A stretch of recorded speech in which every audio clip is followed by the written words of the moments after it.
Good morning, folks. Welcome to the Goalie Llamas channel.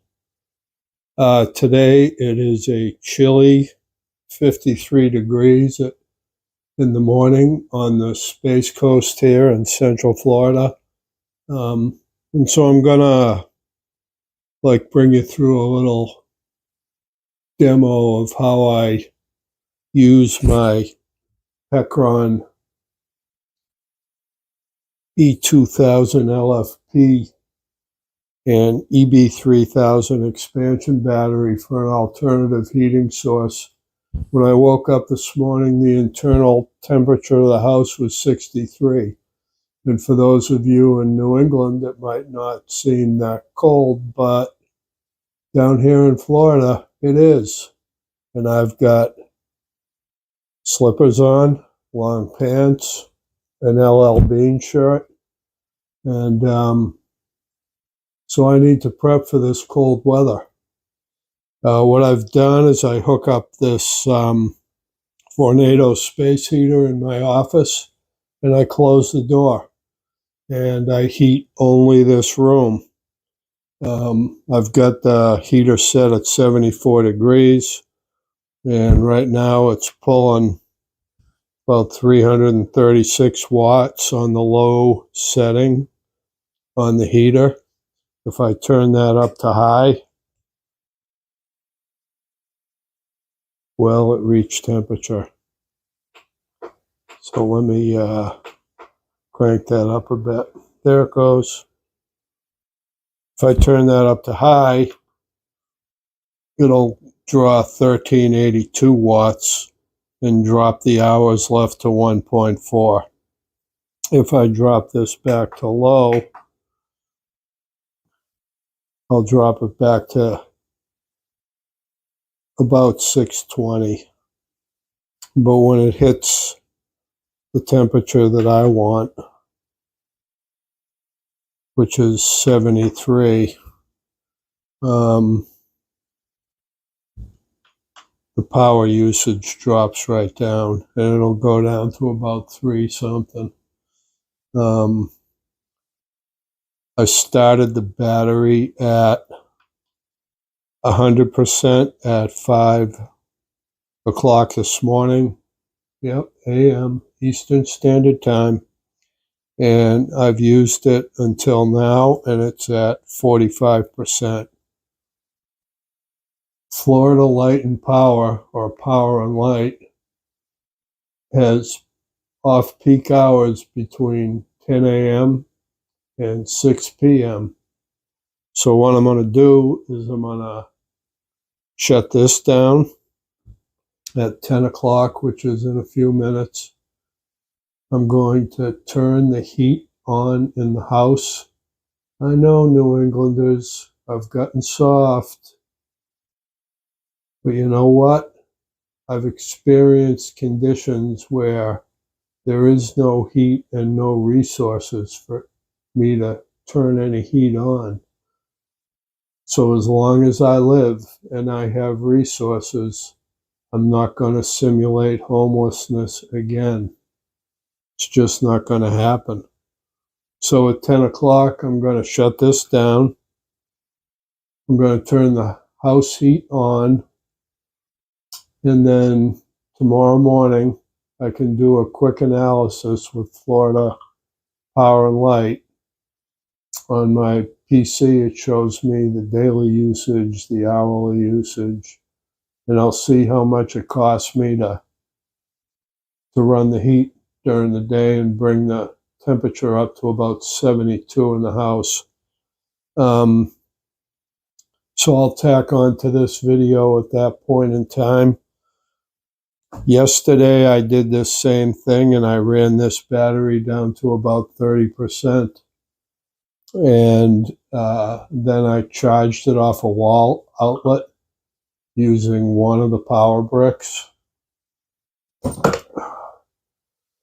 which gave me about 532 watts of input during the charging period over the course of, I don't know, I think it was 3.5 hours to bring it back up to 100. and that cost me 70 cents or so, according to this morning's analysis.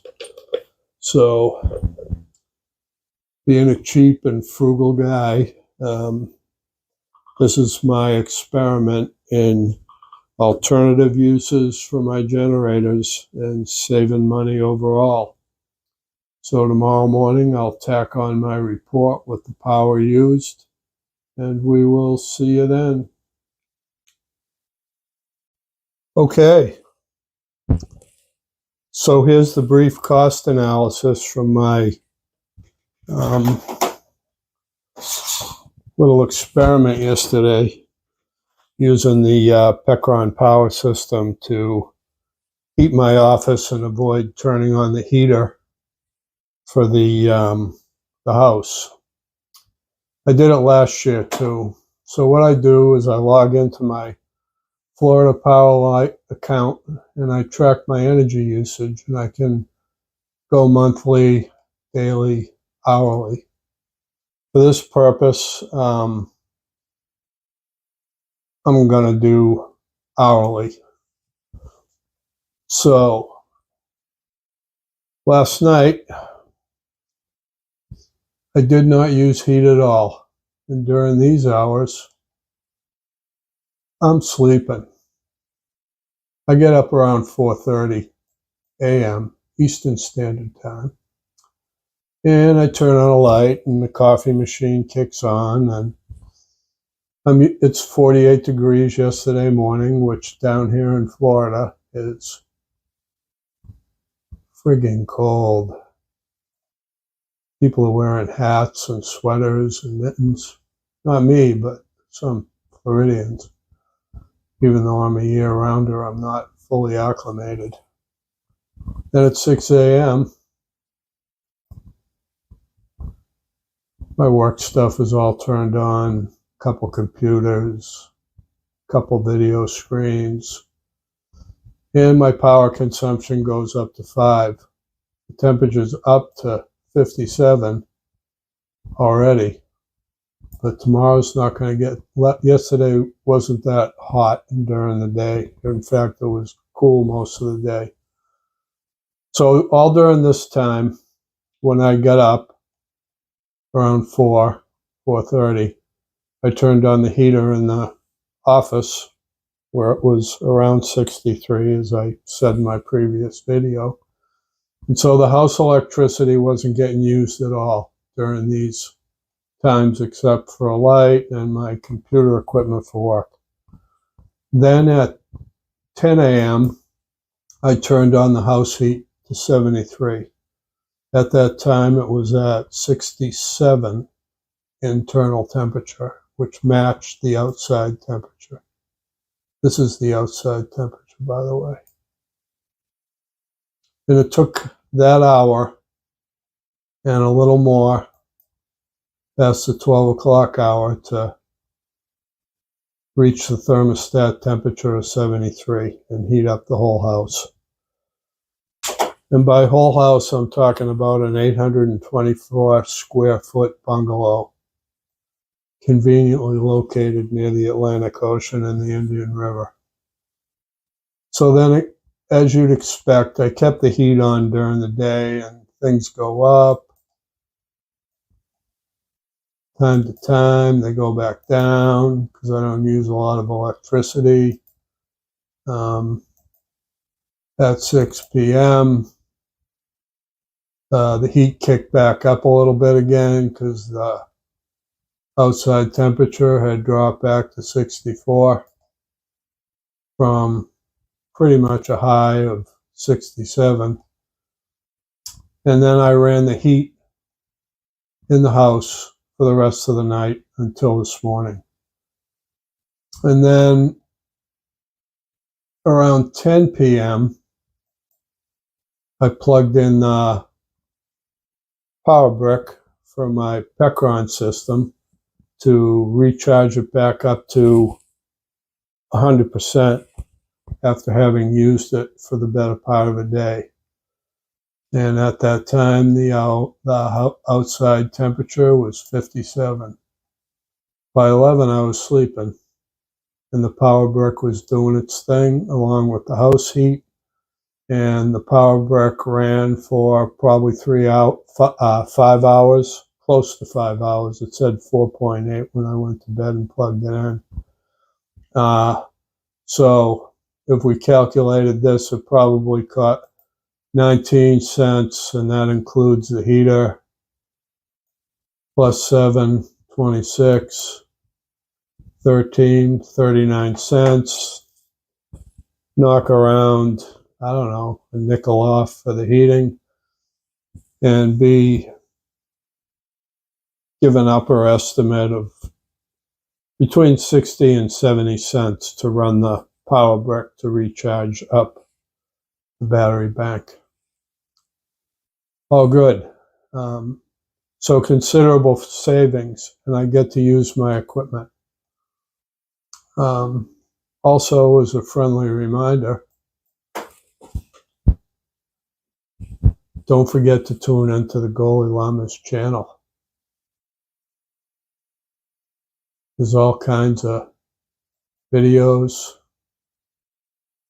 few shorts, my playlists on the Loser Cruiser, my hurricane prep, which has evolved over the course of this season due to new equipment and upgrades. And the hurricane season is officially over here in Florida, and we really didn't get much. But it's always good to be ready. And if I'm anything,